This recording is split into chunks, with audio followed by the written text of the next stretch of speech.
All right, let's get started. There's so much to talk about. Let's get into this one. We talk a little bit about this on the podcast. This is from Sarah.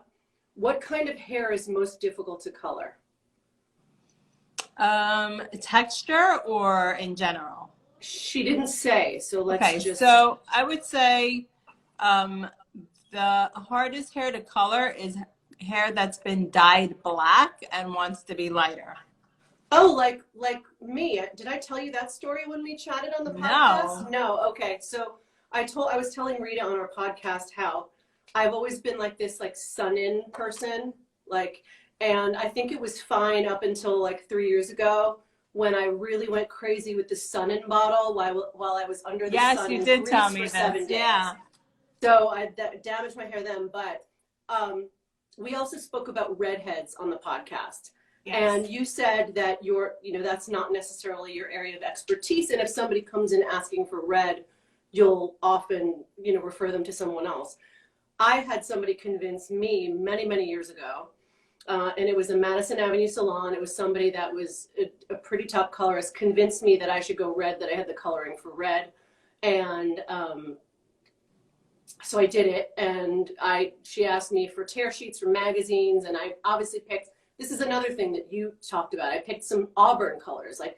If you're the red hair that you like, Rita, is very auburn, right? Very natural. Yeah, or coppery. I like coppery. Yeah. So I obviously picked something that was not so out there and was a little more auburn. Yes. I like natural color, natural red. When I left the hair coloring, at the end of our treatment of my color, it was like a black cherry. It wasn't a red. It was so dark red that it was blackish, and then it had these reddish undertones. I do not like that color. I spent 8 hours at Louis Licari with him lifting that color off my hair. Yeah. That was many, many years ago, off my hair. But yeah, it was essentially black being lifted to some semblance of a, dare I say, orangey blonde was the best way to get it, right? Yeah, because it's, those colors don't come out so easy. It's very difficult, especially red. Red does not come out very easy. It doesn't last very long. It rinses out, it fades, and it doesn't really last a long time. But I do like Julianne Moore redheads and that kind of red. I do like a natural red. Yes, I do too. I love the color. I mean, I wish I could be any kind of red. I actually probably would try it, but not for everybody. It's a very specific person that can. It's a very specific person that can carry red. Well, let's talk about that a little bit. What's the specific person? What does that mean exactly? It's a very specific color. It's it is for redheads. Holly's here. Hi, Holly. For redheads, they're I want my hair to be warm, coppery, but not orange. So it's somebody who's very specific in their tone, and they know what they like, and they know what they don't like, and they only want what they like. They don't like variation of what they have. So it's a very specific person. And also it's a big attention grabber too. So if you're not looking for attention, redhead's not the color for you, because when you walk through a door, you're probably going to be one of 3 in the room with red hair, It's very true. There was this other time, I don't even want to get into it, but we're on the subject of red, where I did go red again more recently. And it's true. It's people have something to say about it right away. I was eating, having a drink at Italy, and the person behind the bar had a whole conversation with me about my hair color. So it's an attention grabber. Yes. Zena, what's the biggest color correction job you've had to work on? I would say the biggest thing, and I feel like we touched on this in the podcast, was Katy Perry wanting to go from being black. But is that color correction? That's color change. Well, yeah, because she wanted to be from black to pink, so it's considered color correction, even though it's a goal. But because you have to strip and you have to go through the whole motion. So color correction simply means when you want to make such a radical change to your hair that it requires a total redo. Yes. Right? Yeah, I would say. I mean, I guess it's up to whoever the colorist is, but I would say if you want a big Questions. change, it's a color correction. And so how long did it take for you to get Katy Perry's hair from God, black to hours, probably like 10, 12 hours. pink? Wow. Long time. Overnight, for sure. Well, we have another question that's similar. And I think that I think and me as well, the impression of corrective color sort of means like to many of us, I don't like what I've done to my hair and how do I fix it, right?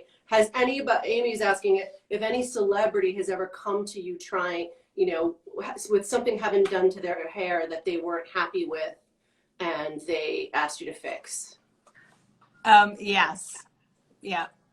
Many times. Are you able to share some portion of that story? I can tell you that I don't really like to talk that kind of stuff, but I can tell you that there's been times where, let's say, a celebrity would come in and they had a job that they didn't like that I had to fix. And or let's take this, Beyonce always wanted to be blonde and she couldn't get the right blonde for her. So I had to go in there and, get all the orange out and make sure she was blonde. Miley Cyrus' hair turned yellow one time and I had to correct that and make that more white instead of being like chick yellow. So it happens more than you think. But usually they'll wear a hat or they won't be seen for a few days until it's fixed. Yeah. Saba, what's the first step in starting a line of products? I have an idea and I don't know where to begin. That's a big question. I mean, that's hard. It's particularly hard, I would think, right now to start a line of product or start a product. I think she said that there's one product she's No, I don't think it's ever a bad time to start because it takes many, many years to get it from beginning to on the shelf.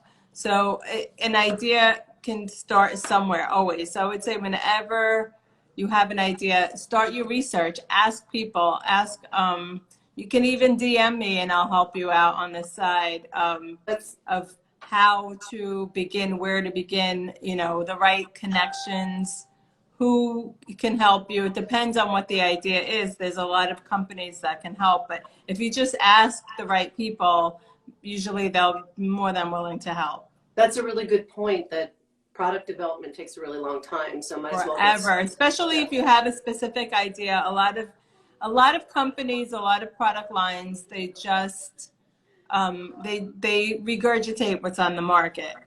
So I never wanted to do that. I wanted to be original and create original products. That's how the root concealer came, and then the glosses.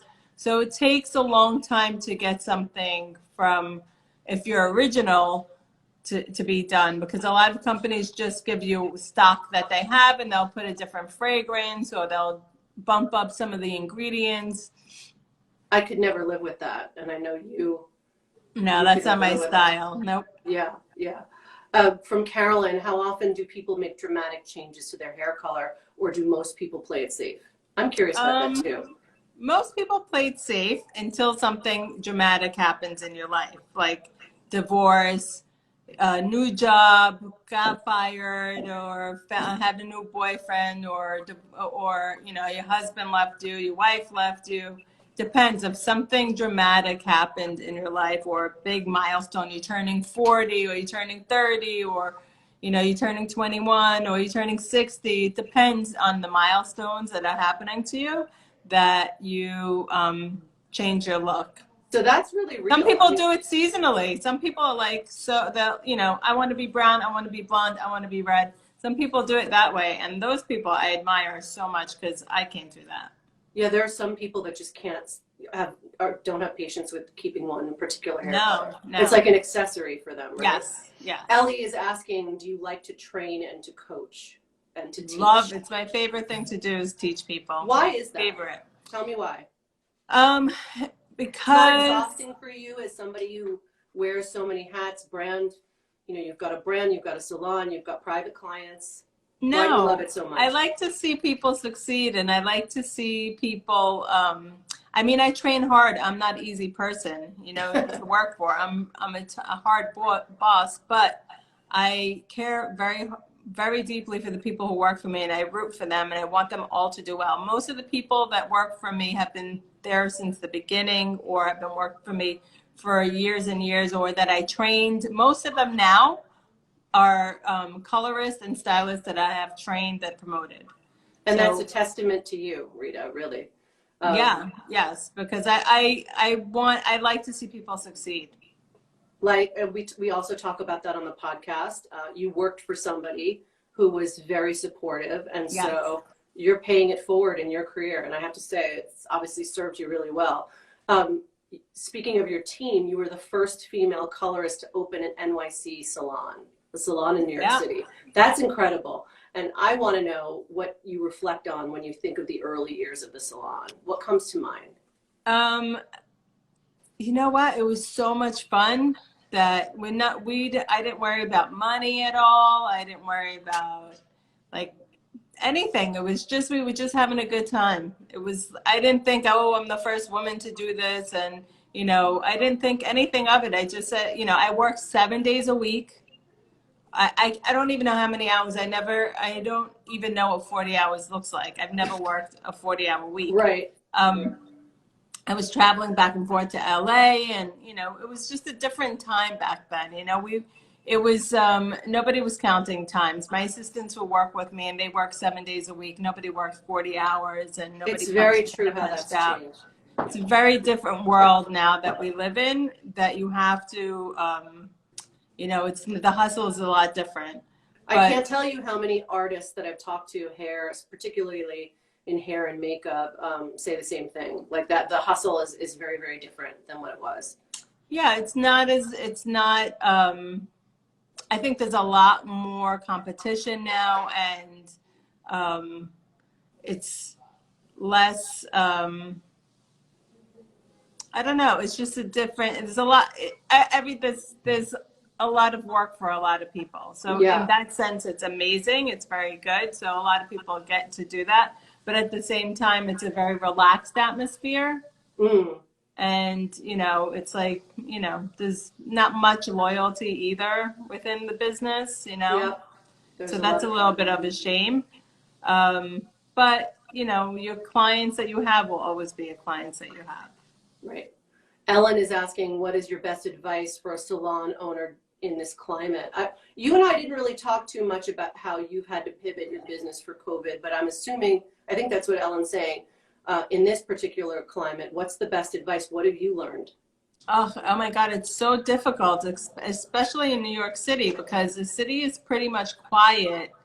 And even like you don't feel holiday in the city. It's very strange. Well, you're up on Fifth Avenue. I have to just add that for people who don't know, Rita's Salon is front and center, you know, right amid, you know, you're at 56th Street and Fifth Avenue. You're where all a lot of shopping happens. You're where a lot of the holiday decor happens. Rockefeller Center is nearby. Really, I've been up there a couple times recently, and I didn't notice too much of a difference, but you're there every day. You see a marked difference.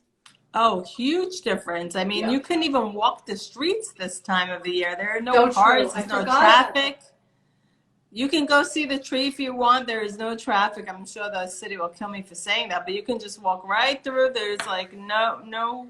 My husband picked me up and we drove right past, and I got home. Usually it takes me at this time of the year at minimum an hour and a half to 2 hours. I got home in 20 minutes. Rita, I have not worked up. I worked up in that area for so many years of my life as an editor, and you just reminded me how difficult it is. You are right to walk on Fifth Avenue at around 5 o'clock at a certain time of day. It's like rubbing elbows with like 10,000 people. Yeah, I forgot about that. Yep. And now there's, you know, so I think you just have to adjust yourself to what's happening now. Landlords have to understand that you're 50% capacity. That means it's 50% rent at least. You know, you have to just kind of figure it out, work it out with your landlord and with your staff as well. Sometimes you're going, you know, what we do is, because you're only allowed to have a certain amount of people at once in the salon, so you want more clients than staff. So you really have to balance that part out. Sometimes the stylist, the assistant don't have assistants, colorists don't have assistants, but it's either you want that client or you want that help. It's a very tough balance to to have, but you just have to like readjust and, you know, maybe do some promotions for the holiday season. And, you know, it's tough, but you want people to, I think a lot of people are afraid to come into the city, into salons right now. So I think it's for all of us to rally together and just, you know, try to get people to come in. Like, for example, you have to be creative in how to get people in. So what I just did, I posted it today on my Instagram, is that I know a lot of people want me to come in for them one-on-one sessions. So, and have like kind of a VIP moment. So we turn that into like, you know, have a hair party. You bring you and 4 of your friends. I'll do that. You can have the salon all to yourself on a Sunday or Monday, since we're not open those days anyway. And that way you feel comfortable. You're in your pod, you're with your group of people, and you can come in and you get your hair done with your stylist, your colorist, and you can feel like free because and safe, because the salon is pretty big. So if you could bring up to 10 people and you'll feel safe. The salon's very big too. I like this idea though of making it an even more comfortable experience by saying, yes, come in, but come in and really enjoy yourself with some other people who might need the same services. I think that's super creative. Yeah, like a hair party. Have a hair party. I know it's like you just sold blasphemy to say party these days, but you know, you have to stay safe, but you have to live too. We need smile on our face. We're all like doom and gloom all the time. You're like afraid to breathe. God forbid you cough somewhere and everybody's like, oh my God, you're coughing. But you know, I think we need a little bit of breathing space and do it in a safer environment. That's why I said, you know what? I talked to my staff and we all agreed that we'll come in on Sunday or Monday and, you know, have exclusive people come in, and you feel like a VIP. Why not? It's a good experience. You sold me on the 4-person hair party. I think 4 people is a good minimum because, you know, at least that way you have enough people to make a good amount of money, and 4 people plus, it's not hard to get 4 people together. You and two, 3 friends, you know, you should be able to do that, and that should help drum up some new business as well. You know, like my friend, you know, come to my friend's salon. Anybody could do that at home. Rita, at their salon too. You've got me thinking. You've got me thinking about that. The next question is, I'm a salon owner, and the coronavirus pandemic, more on this topic, has been tough on me to say the least. What has been the toughest difficulty you focused on, or you faced rather, as a salon owner, not just now, but in the past? I think in general, keeping people safe, you know, making sure everybody is wearing their masks and their shields and staying away from each other while they eat. You know, it's hard to keep everybody. Some people, you know, get relaxed about it, like put your mask on. You know, it's like being in school. You have to Have you had to kick out any or turn away any client who showed up without a mask? No, but I have had to tell people, please keep your mask on, put your mask on. You know, mask under your nose doesn't count. Cover your nose, you know, you have to keep saying it, but you have to say it nicely. But if somebody refused, I would definitely refuse service. There's too many people in there, and it's my responsibility to keep them safe. So it's not worth it. It's a big responsibility. Huge. People have children, grandparents, parents. Right. It's just, it's multi. Yeah. It's multifold.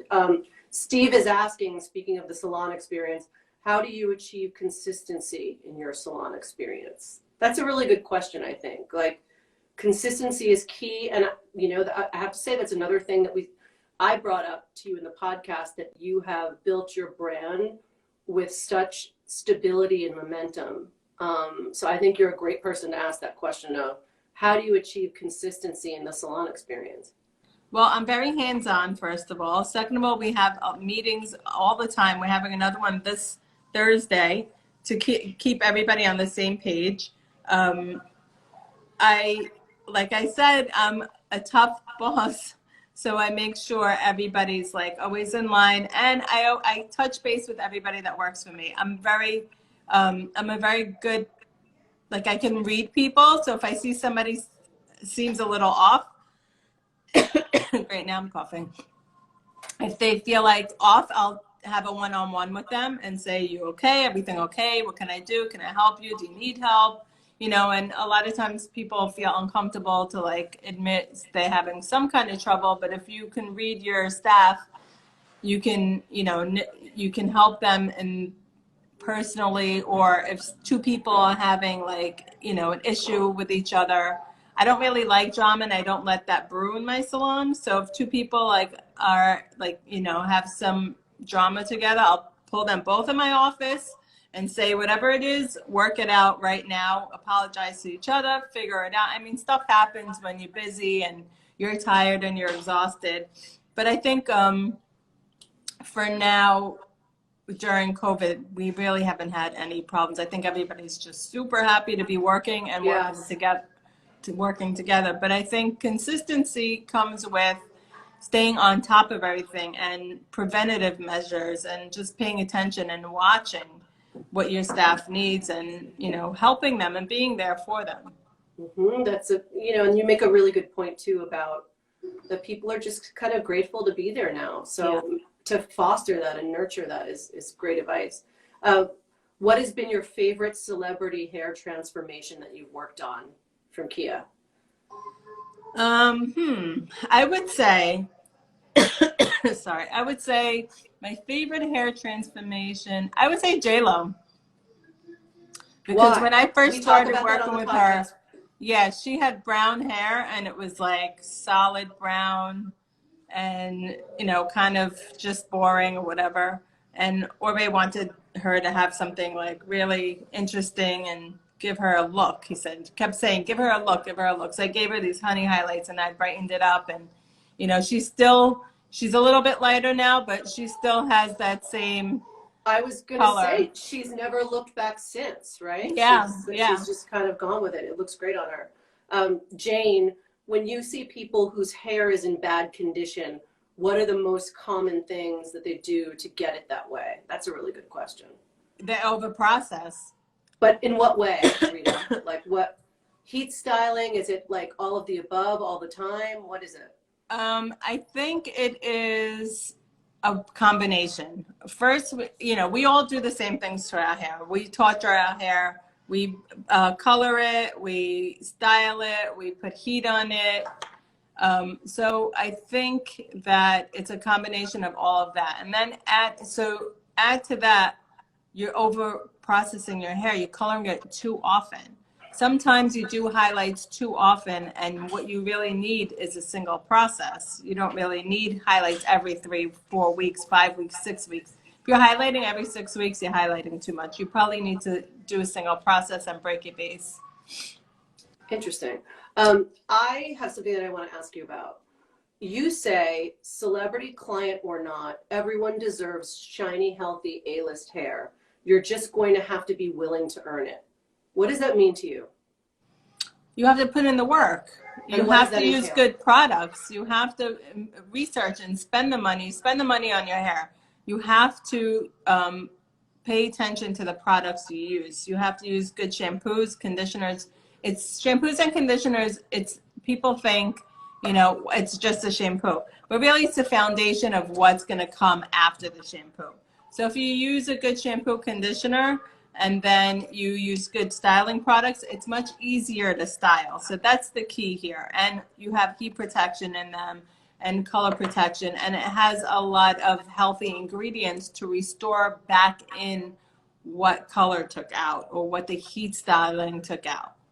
And all of your products have that protective feature to them? That's amazing. It's very simple. For me, I like a one and done product. So I have a complex that has heat protection, color protection, UV protection. It comes in every single product that I have. Tomorrow, we're posting a story all about your advice and thoughts on hair color at home.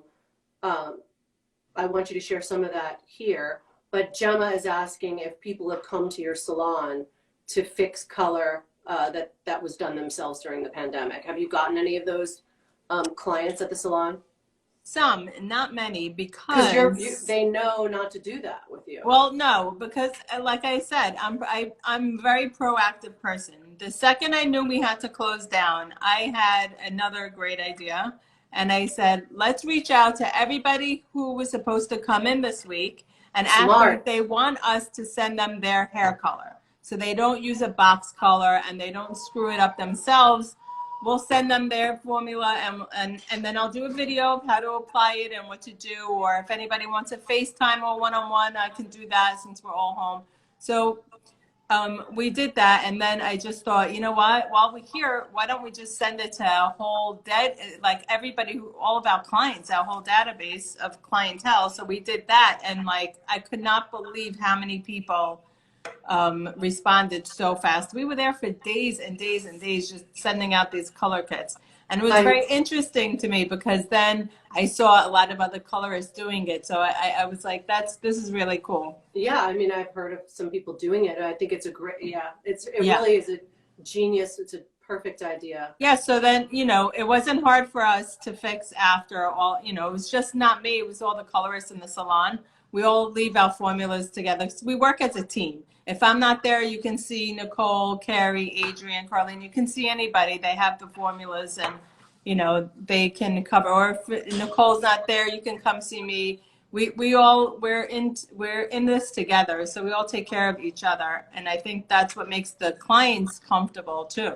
I love that. I love that. So tomorrow, Holly Carter, our contributing beauty editor, who both of us have known for a very, very long time, we are posting a story on 8 tips to get a great result at home. Can you share some of those thoughts here before our story goes live tomorrow? 8 tips of doing. Yeah, I mean, how do you get a great, what are the ways in which somebody can get a great result at home? Okay, so first of all, call your colorist and ask if she can she doesn't have to give you the formula, they or he, she, whatever. They don't have to give you the formula. They can just send it to you. You can mix it and put it on. So that's the ultimate goal. Now, if your colorist doesn't do that, I think the best thing to do is if you want to go lighter, wait. Do not do that. Don't go from brown to blonde or brown to dark brown to light brown. It's a mess. You're going to end up spending a lot of money to fix it, and it's never going to look good. If you want to cover your grays, find something that's close enough to your color, like box color. I always find that claro colors are a lot. It's my husband listening to this podcast. Claro colors are mostly natural and easy to navigate and pick, really. Okay. So find colors that are close to you. Don't find colors that are too far apart from. Don't take some big chance. I mean, listen, being in quarantine might be considered a big life event that you want to change it up for, but now's not the time, right? Well, let's say you have blonde hair and you always wanted to try pink. You could throw pink on top of blonde hair and it'll wash out, you know, in a few weeks. Or sometimes if your hair is very porous, it'll just stick to it and it won't wash out and you'll need to go to the salon. But if you want to experiment, now is a good time to do stuff like that. Like that, yeah. Yeah. Diane, is it possible to keep hair healthy and in good condition if you have extensions? What is your thought on that? How do you do that? Well, this is my thought on extensions. Extensions give you a bad sense of what your hair should be like. Everybody, you know, you look at all these celebrities, most of them are wearing wigs or they have extensions, but that's their job. Their job is to look like, you know, Hollywood, you know, to be above and beyond, like, you know, that's their job on screen or on the stage, that they have to look a certain part.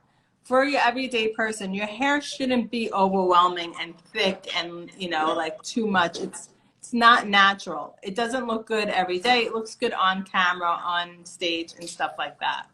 So, thank you.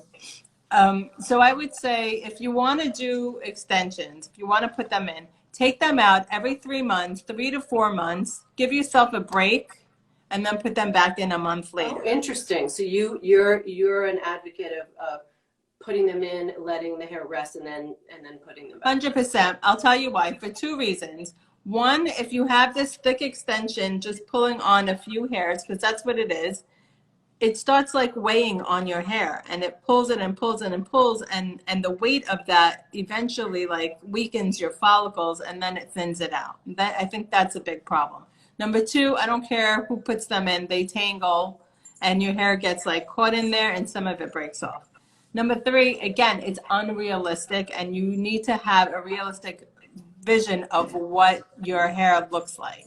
So it's important to be realistic of what your hair, what natural looks like. Something happened in my lighting, but sorry. It's okay. We mentioned this. We have a question about non-traditional hair color. You mentioned pink a few times. Which non-traditional hair colors do you like most, or do you not like? I mean, you've worked with them often, right? But are you which one do I like the most? Yeah.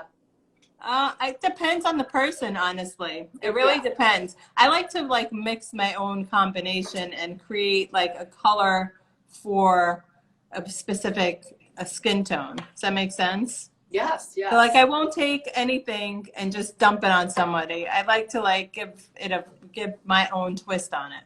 Yeah. This question is from me on the podcast.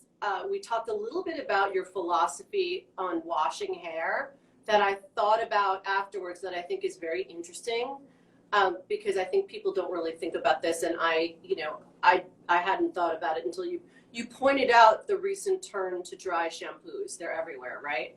What is you really believe that people should be, and then there's also a lot about don't wash your hair too often. You really believe that washing hair is an essential. We should all be washing our hair regularly and often, and not relying on dry shampoos, right? No, I think it's so bad. And number one, it's so important to wash. This is what I tell people. Would you just continue to put moisturizer and makeup on your face every day without washing your skin? Would you do that? Would you just do that without washing your skin? I don't think so. I wouldn't. You have to wash your face. Your scalp needs the same attention as your skin does. So if you're just putting dry shampoo, you're clogging your pores. You're just adding more product without washing it out and cleaning it. You have to clean and your hair. Clogging, and people don't, I think another thing that people don't realize is that when you're clogging the pores on your head, like you're preventing hair growth, right? Like you're preventing hair growth and promoting hair loss. Right. Because your follicles can't breathe. They need a clean environment to It's such grow. a good tip. That is such a good tip. My friend Liz had a question for you. Tamara said you take color on the road for celebrity clients. What's been the most tricky job and circumstance you had to face traveling to do color for one of them in a remote setup? Oh God, I remember this. Okay, so it wasn't, I don't know. It's not like so remote, but this was a hard one that I had to do. I was in a studio, a music studio. It was at night, late at night, and I had to color. This happened to me twice, actually. I had to color Jessica Simpson's hair in cold water in a sink, in a bathroom sink.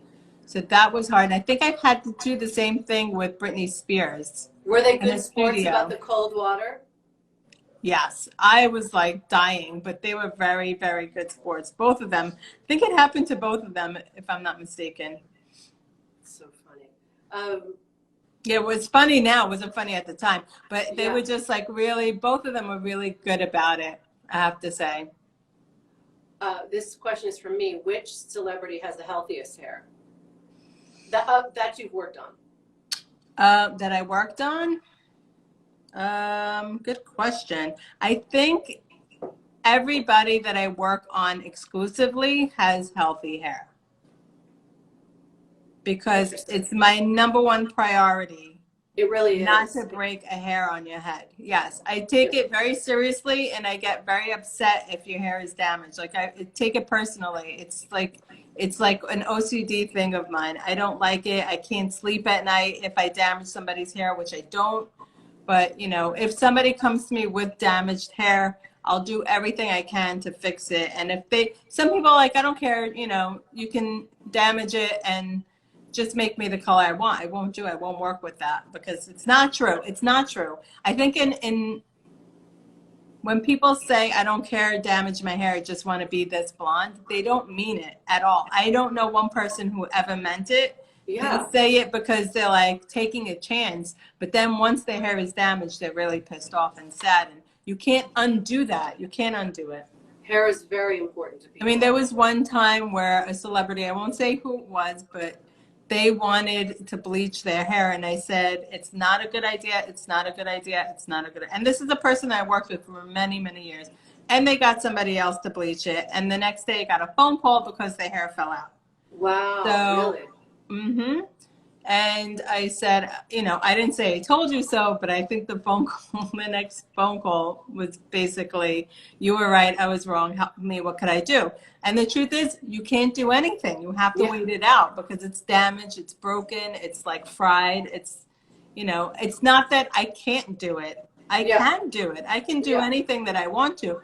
The idea is, do I think it's a good idea for you? No.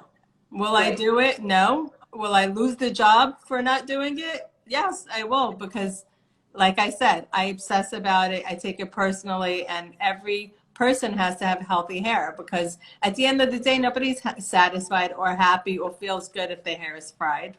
Absolutely. You ever meet a person that's like, oh, I don't care, my hair is fried, it's fine.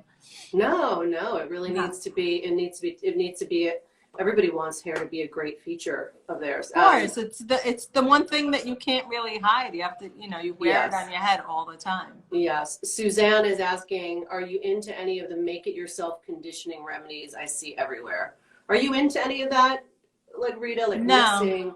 No, I'm not. Because I'm really not. I'll tell you why. Yeah. Because I'm into technology. Right. I'm into technology, and I think that amazing technology comes from, you know, a lab. And you take, I'm into natural ingredients and technology. So you take the two, you marry them together, and you create amazing products. To put avocado on your hair, it's not going to do anything. These molecules are so big that they don't penetrate into your hair. Olive oil, they just sit and make your hair greasy and oily. You and heard it here. Maybe you think your hair feels good for a day or two, but long term, it doesn't really do anything. Really doesn't. Wow, that's great advice too. Right, like you want a treatment, get my weekly remedy. That's a treatment that's going to work. I took conditioner and I manipulated the pH balance of it. So the first step has a high pH balance. It lifts the cuticle a little bit, infuses natural ingredients, jojoba seed oil, moringa seed oil, rice proteins. The second part has a low pH, so closes seals the cuticle, and all those ingredients are locked in there. So you get the benefit of all those natural ingredients by using technology. And I think for me, that's the ideal, is that you want something to work and work fast. You know, you want to see instant gratification. I do. I know there's not one person that I know that's like, I'll try it for 3 weeks. If it doesn't work, then great. You want to know, like, right away, this is working, I need it. I see a change, I see a difference. Yeah, of course. From Winnie, you are an industry veteran. Is there anything you miss about being at the beginning of your career? No, I enjoy every part of my career because I feel like I've done everything that I wanted to do. I've worked with everybody that I've wanted to work with, and no, I don't miss anything about it. I was young and it was fun, and I worked 7 days a week, and I traveled all over the place. And now I'm in a different stage in my life where, you know, I have a little bit more stability. I had a baby, which I never thought I would have, and I have a baby now. He's 5 months old, so I'm enjoying that part of it now. I feel like I'm very blessed in a time where it's like really rough. You know, This year has been tough for a lot of people, and I've been blessed with a baby this year, so I'm very grateful for that. Congratulations. Thank 100%. You. I'm so happy for you. Let's see. Is there ever, you talk about this with extensions, but we actually have a question from Kate. Is there ever a reason to take a break from hair color to bring it back to life? Or can hair care products and managing heat styling do the trick? If your hair is like so broken and like pieces this long are on the top, then you have to give 3 months. Give it 3 months at least, so you have a space that a colorist can color without damaging the rest of it. At least 3 months. I can't imagine. And in those 3 months, wear a braid, wear a hat, wear, just get creative, wear, what do you call it? Headbands. Just do anything you can to wait those 3 months. Yeah. But other than that, sometimes your hair isn't even damaged, just dehydrated, and it needs it needs a drink. So you need to give it a good conditioning treatment and use good products, and it should revive. You should see a difference right away. From Alina, before we get to our last question, which we're not question, but our last topic, do you have any plans for new launches? I do. Oh. I do. I'm working on something now. We didn't talk about this on the podcast, I don't think. No, because I'm not really talking about it, because every time I talk about something, people copy me. So I'm going to keep this one low key, and I'm just going to pop it out, and it's going to be incredible. Yeah. Okay. I would say 2021, end of 2021. That's exciting. I can't wait. It's going to be very cool. As of tonight, after we wrap, so episode 57 featuring Rita is now live. And after we wrap this chat, we will also be launching our holiday gift guide, our 16 gifts and 2 charitable donations. And we are going to be featuring your 2-step weekly treatment, which you just discussed. Yes, and I didn't do that on purpose. We just discussed it. It really is one of my favorite products. Yes, with promo code StoryandRain until the 25th, we're going to be offering 30% off. It's my favorite product. So look for that promotion on our Instagram and social media for all those details. Rita, can you elaborate a little bit more? You already started, but can you elaborate a little bit more about this favorite product of mine? It's incredible. It's two items in one box. Yes. Okay, so it's inspired by a treatment that I do in the salon that's $250 that we charge for it, and it's 8 million steps to it. And the idea is that it promotes hair growth and repairs damage. So I just wanted to take that idea and make it more commercial for people to do at home and really easy. So instead of all these steps, 10 steps, it's 2 steps. And I think that masks are glorified conditioners. I think they're heavy. They just don't do much. And to sit in the shower for 20 minutes with a treatment on, I don't know anybody who does that. I mean, I never want to do that ever in my entire life. I mean, who the hell has time for that? You want your hair to be healthy, but there's other ways to do it. So I wanted to create a product that really, really, really worked. And this weekly remedy is inspired by that. So the first step, like I said, has a high pH balance. It's conditioner. It's not chemicals. It's not, any kind of keratin or treatment or anything like that. It's just conditioner.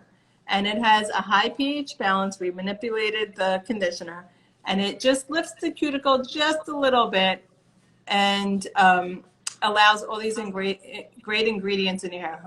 Rita, can you explain about lifting the cuticle to people? It just opens it up a little bit, so that the ingredients could fall into your hair cuticle.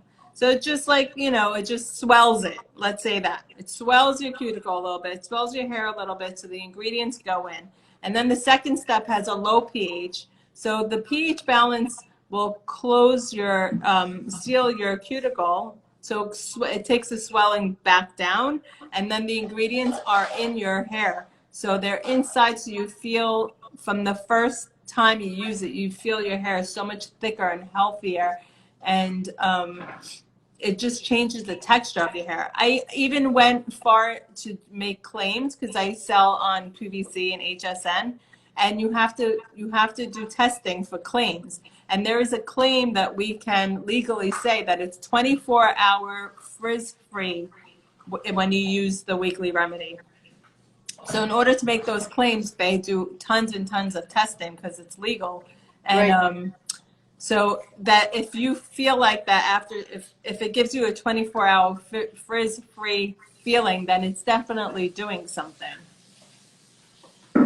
Incredible. I am very excited that we're going to be offering our readers and followers 30% off as of tonight. Check it out. Episode 57 with Rita Hazan is now live. Thank you so much, Rita. Thank you.